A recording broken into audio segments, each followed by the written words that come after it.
या देवी सर्वभूतेषु महालक्ष्मीरूपेण संस्थिता नमस्तस्यै नमस्तस्यै नमस्तस्यै नमो नमः। आप सभी को महालक्ष्मी व्रत की हार्दिक शुभकामनाएं। आइए महालक्ष्मी व्रत कथा को विस्तार पूर्वक सुनते हैं। कमेंट बॉक्स में आप महालक्ष्मी की जय अवश्य लिखें। आइए कथा प्रारंभ करते हैं। एक समय महाराज युधिष्ठिर श्री कृष्ण भगवान से बोले, हे पुरुषोत्तम, नष्ट हुए अपने स्थान की पुनः प्राप्ति कराने वाले और पुत्र, आयु, सर्वेश्वर तथा मनोवांछित फल देने वाले किसी एक व्रत को मुझसे कहिए। श्री कृष्ण ने युधिष्ठिर से कहा, सतयुग के आदि में जिस समय दैत्यराज वृत्तासुर ने देवताओं के स्वर्ग लोक में प्रवेश किया था, उस समय इंद्र ने भी यही प्रश्न नारद से किया था। इंद्र से पूछे जाने पर नारद जी कहने लगे, हे इंद्र सुनो, पूर्व समय में अत्यंत रमणीक पुरंदरपुर नामक एक नगर था। उसकी भूमि और पर्वत रत्नों से भरे हुए थे। वहां की स्त्रियों के कटाक्ष रूपी नयन वाणों से कामदेव तीनों लोकों को अपने वश में कर लेता था। वह नगर धर्म, अर्थ, काम, मोक्ष इन चारों पुरुषार्थों का उत्पत्ति स्थल होने के कारण संसार का भूषण रूप था। उस नगरी की कारीगरी को देखकर विश्वकर्मा भी अपने मस्तक को सदा हिलाया करते थे। एक नगर में मंगल नाम का राजा राज्य करता था। उसके साथ एक अभागी चिल्ल देवी और दूसरी यशस्विनी चोल देवी, ये दो स्त्रियां रहती थीं। एक समय मंगल राजा चोल देवी के साथ महल के शिखर पर बैठा था। वहां से उसकी दृष्टि समुद्र के जल से घिरे हुए एक स्थान पर पड़ी। उसे देखकर अति प्रसन्नचित्त राजा ने हंसकर चोल देवी से कहा, हे चंचलाक्षी, मैं तुम्हारे लिए नंदनवन को भी लजाने वाला एक बगीचा बनवा दूंगा।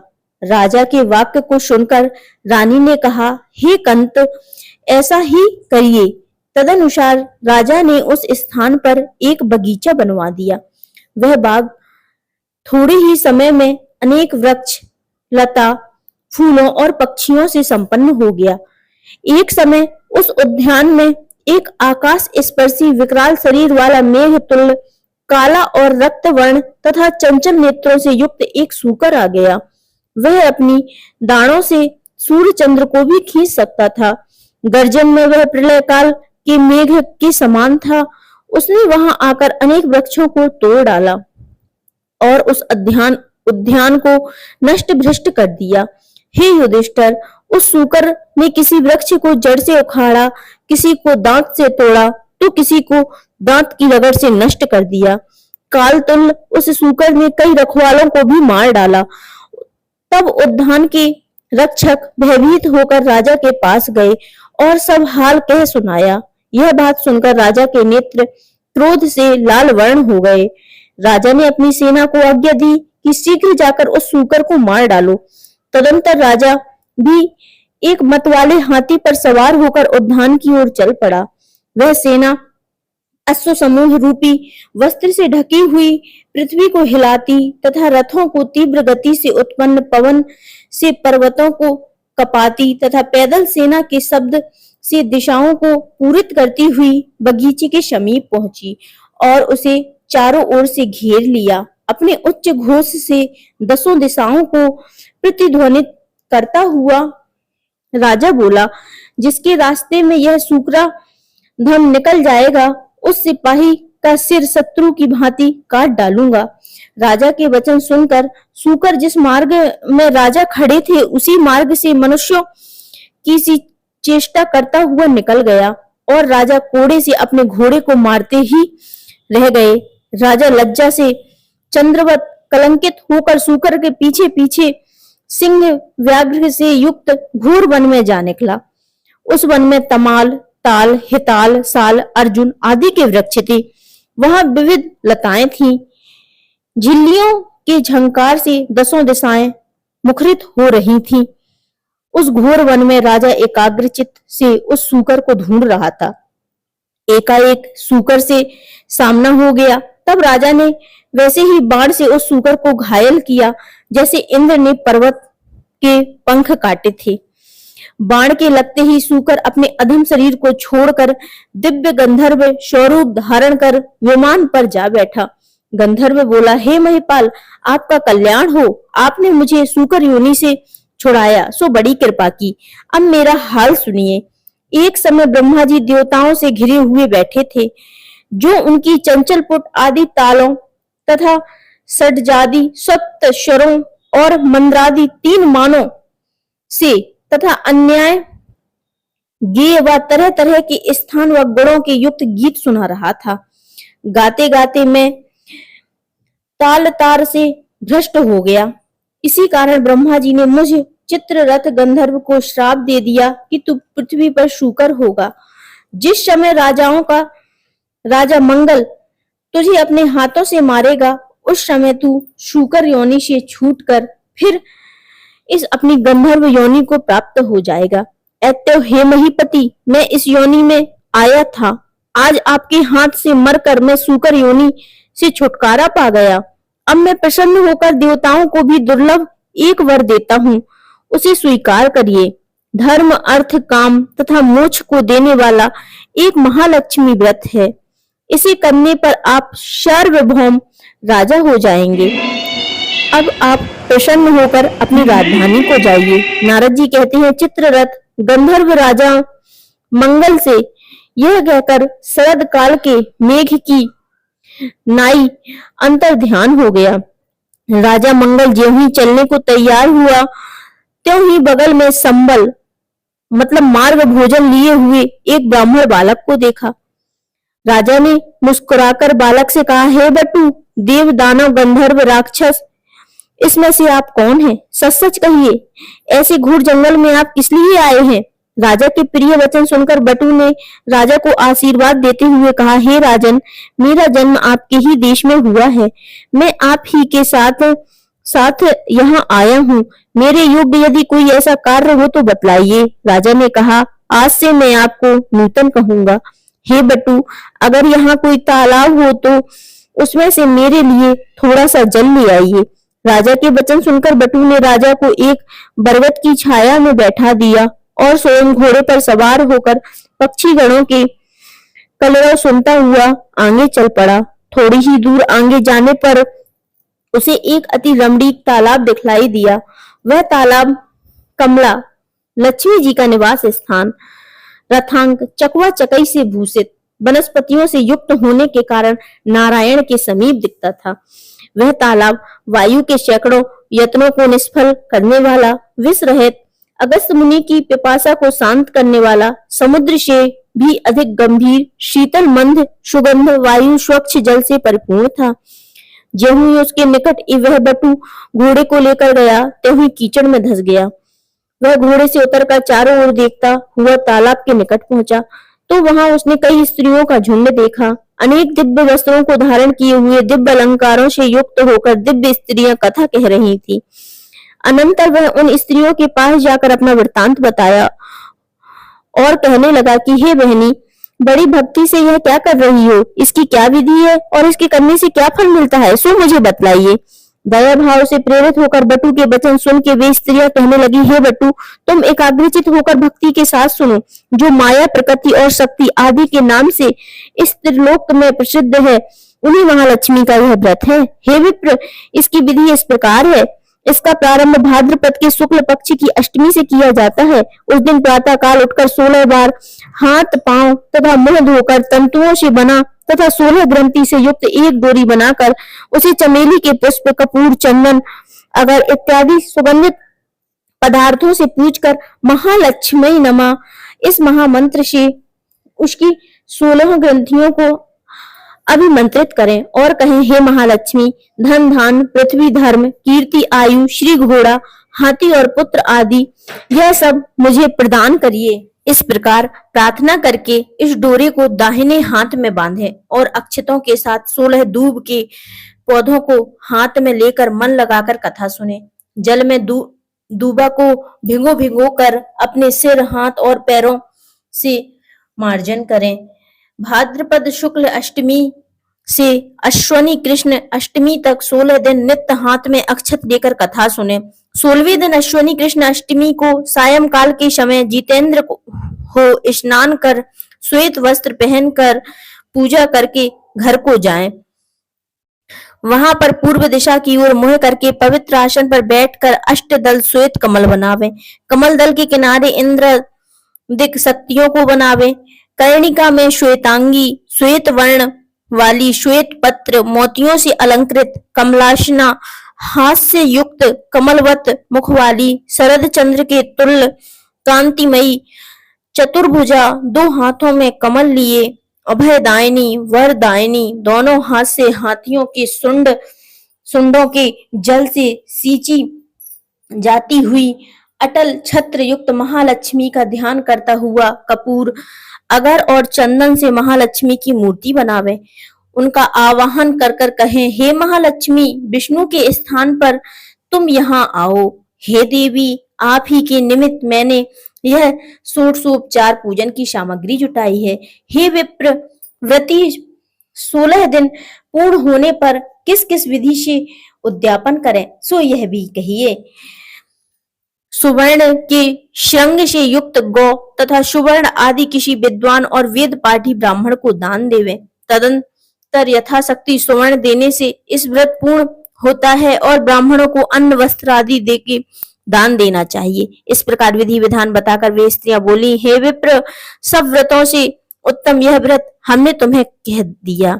इसके करने से मनोवांछित फल प्राप्त हो जाता है। हे विप्र तुम इस उत्तम व्रत को करो और अपने राजा से भी करवाओ।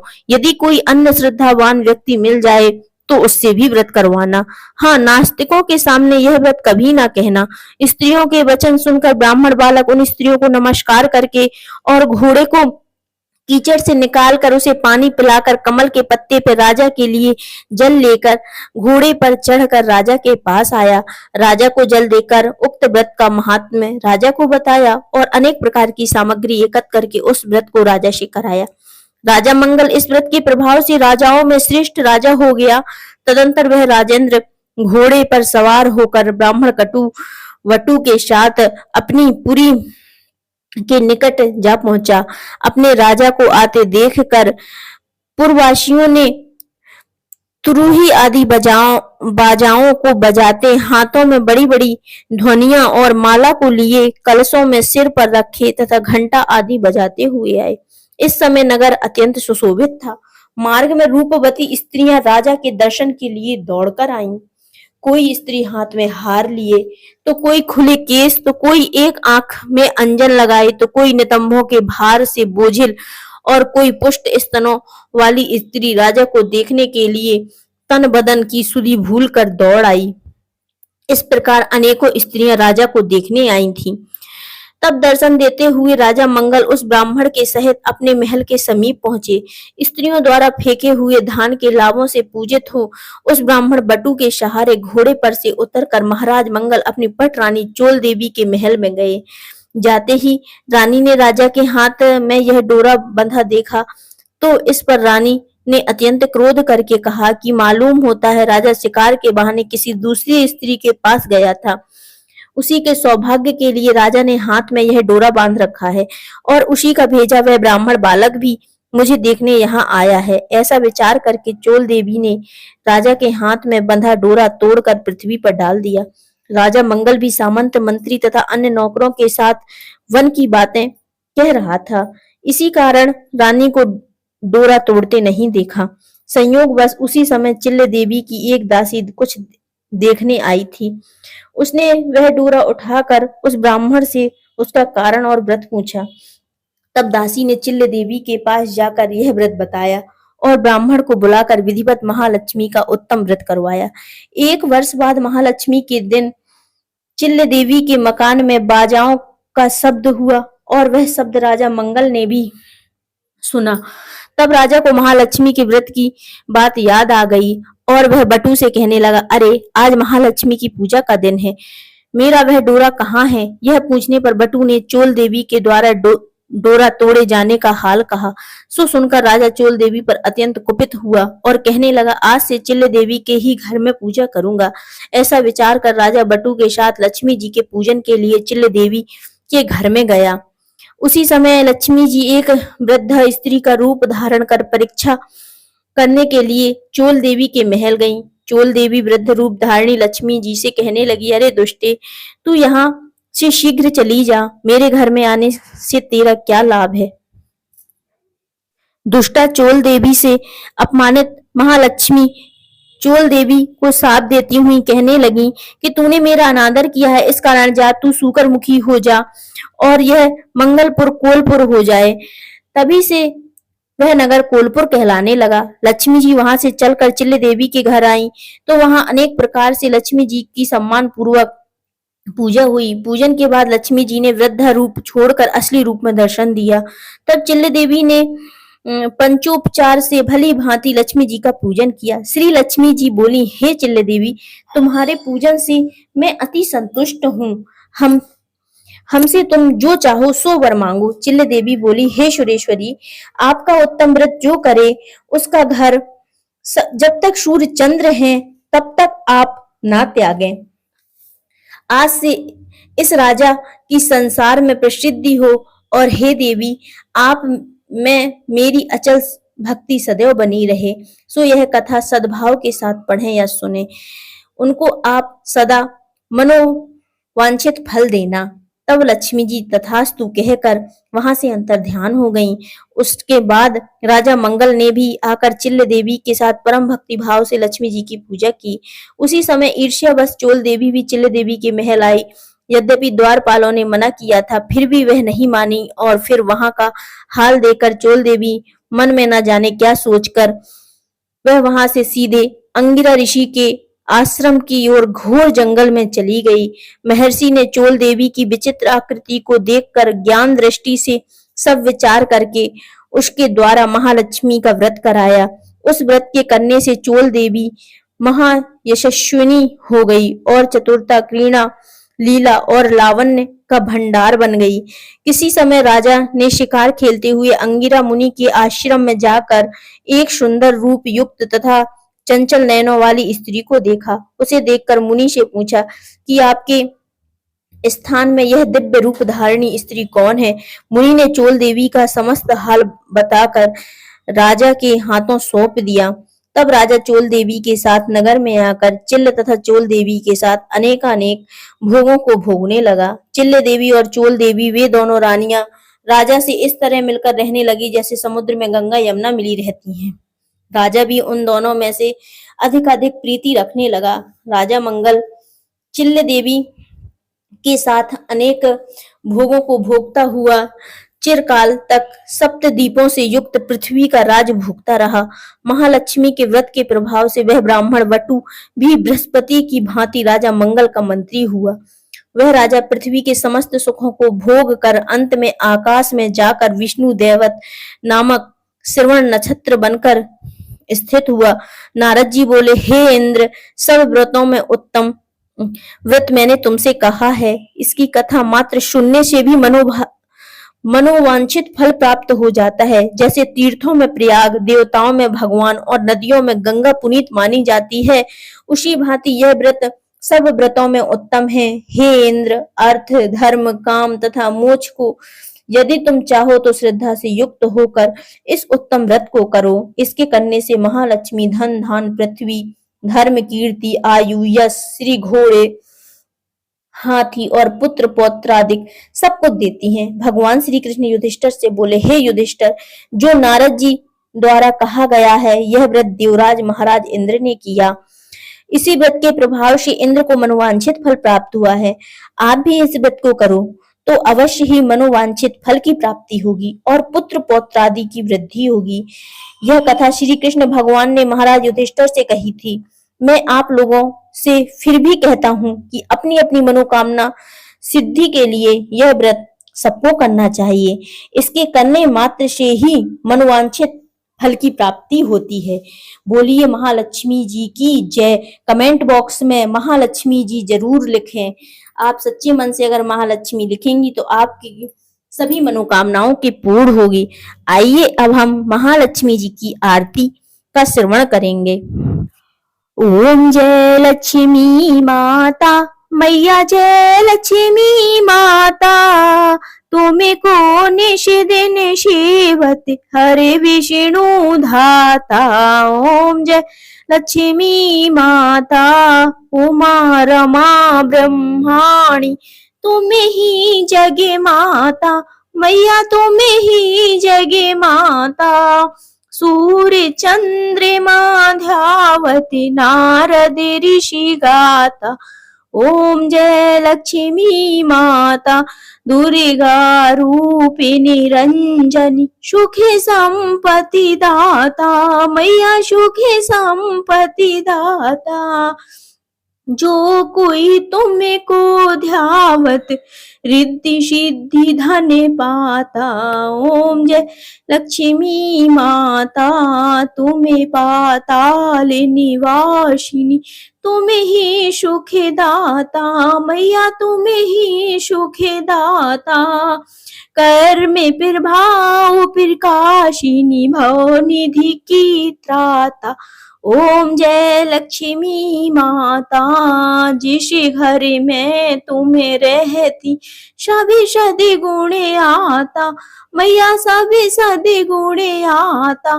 सभी संभव हो जाता, मन नहीं घबराता। ओम जय लक्ष्मी माता, तुम्हें बिन यज्ञ न होवे, वस्त्र न कोई पाता, मैया वस्त्र न कोई पाता। खाने पाने का वैभव सबे तुम्ही से आता।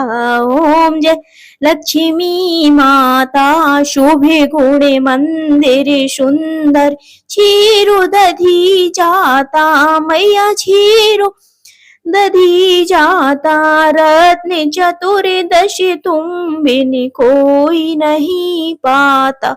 ओम जय लक्ष्मी माता, महालक्ष्मी जी की आरती जो कोई जन गाता, मैया जो कोई नर गाता, उरे आनंद समाता, पापी उतर जाता। ओम जय लक्ष्मी माता। बोलो भगवती लक्ष्मी मैया की जय। अगर आपको हमारा वीडियो पसंद आया है, महालक्ष्मी व्रत कथा पसंद आई है, तो कमेंट बॉक्स में जरूर बताएं और जय महालक्ष्मी जरूर लिखें।